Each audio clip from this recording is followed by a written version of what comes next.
Again, I agree with the sentiment, but for the love of God, not on Sky. Not with Simsy. Yeah, That's around for another time, but yeah. no. Terrestrial has to be terrestrial. It cannot be another pay-for channel. No. What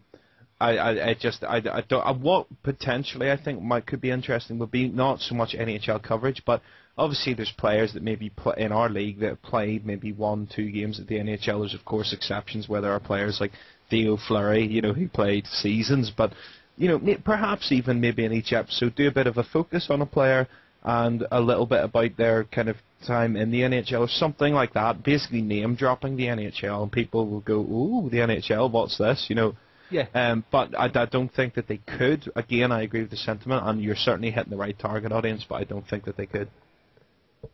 No, the weekly, monthly shows are ideal for terrestrial TV. It's a shame that, Grandstand isn't what it was anymore, because it'd fit perfectly into something like Grandstand. Yeah. You get...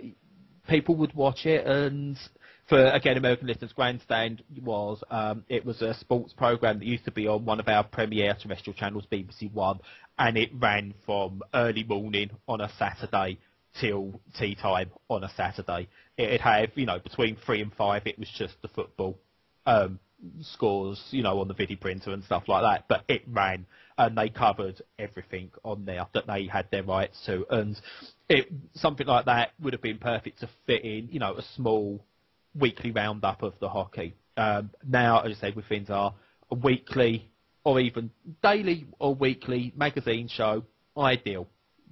I think, there's been quite a bit of a death of the sports magazine shows. Transworld Sport, I used to love watching that, and that, that's not around anymore. There seems to be less and less of those sort of things, which means the lesser sports don't get as much of an audience. I used to love my Sunday morning kabaddi.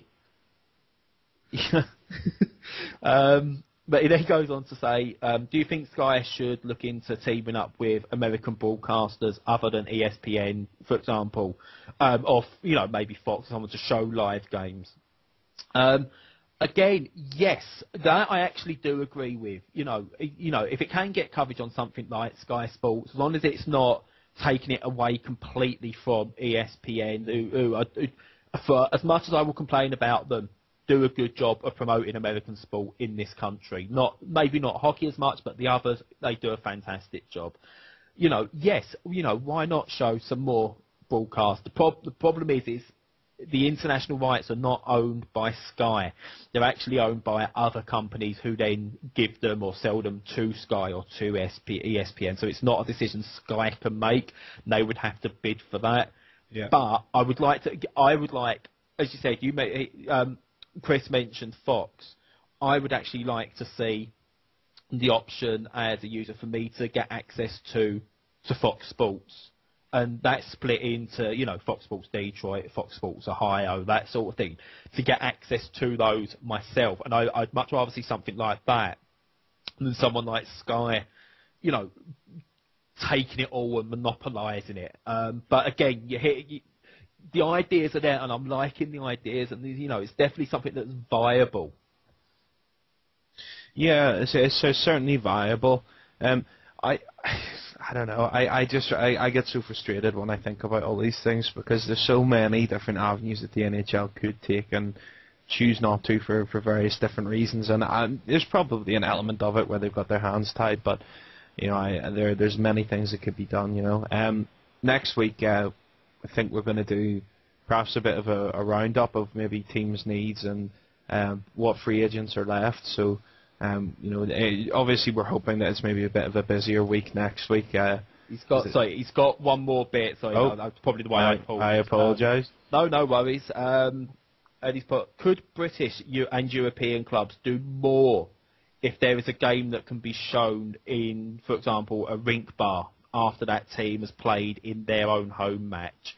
Possibly market it as a meet the players and chat about hockey whilst watching a particular game on a big screen in the bar. It took me a couple of reads of this to actually work out what he meant, and it kind of fits in with what you said before. Is for people that go and see the games, like you go to watch Manchester in Altrincham or you go to the Odyssey Arena and watch Belfast. would be, to actually stay in the bar afterwards and watch full games of hockey, which, as you said, that is something, in a way, Belfast already do. Is that correct? You wouldn't watch a game after, but there's a meet and greet after every match, yeah. But I can see what you're saying is, but probably more places that could show live hockey, or what would be good, actually, is at the ice rinks themselves. They've got TVs and screens up.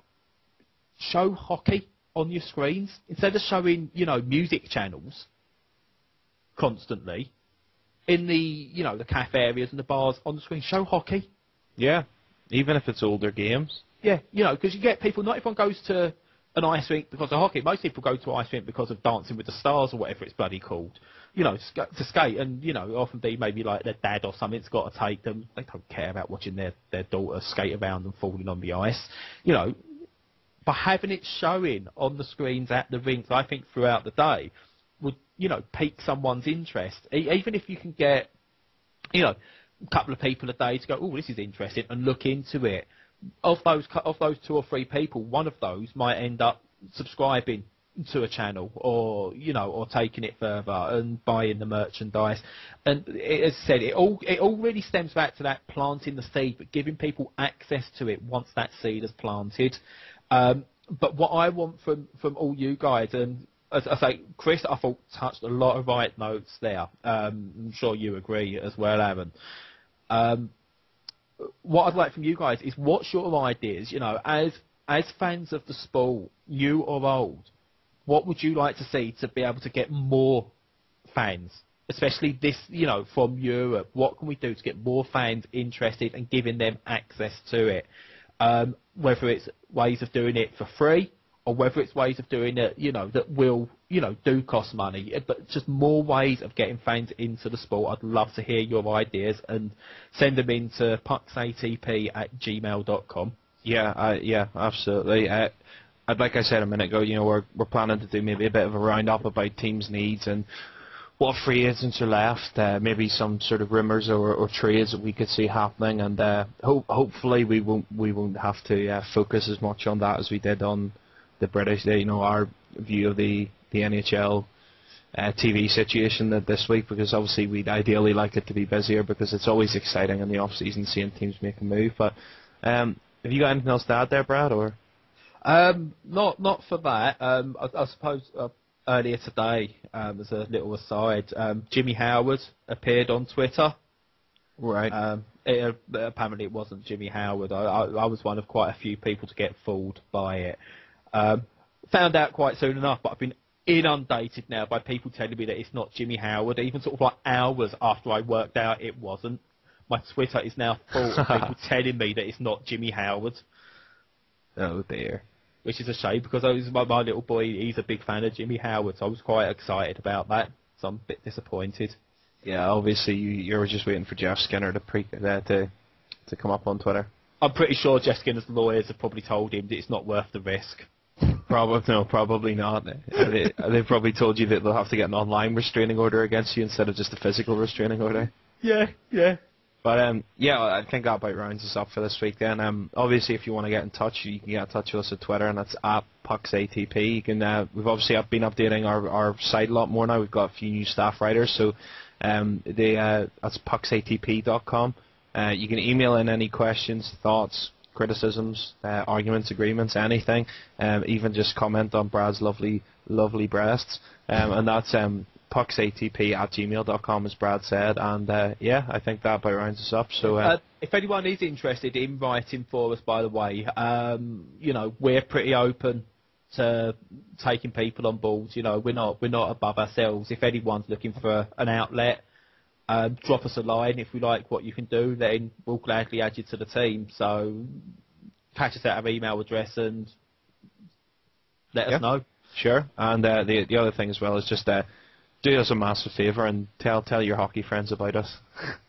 Anyone that you think might be interested, just give them our address, and then they can check it out for themselves. But unlike ESPN, we're free as well. Absolutely, and always will be. So I've been Aaron Stoops. I've been joined by Bradley Marsh, and thanks for listening. Thank you. Bye-bye. Now the final flick of a hockey stick and a one gigantic scream. The puck is in, the home team wins the good old hockey game. Oh, the good old hockey game is the best game you can name. And the best game you can name is the good old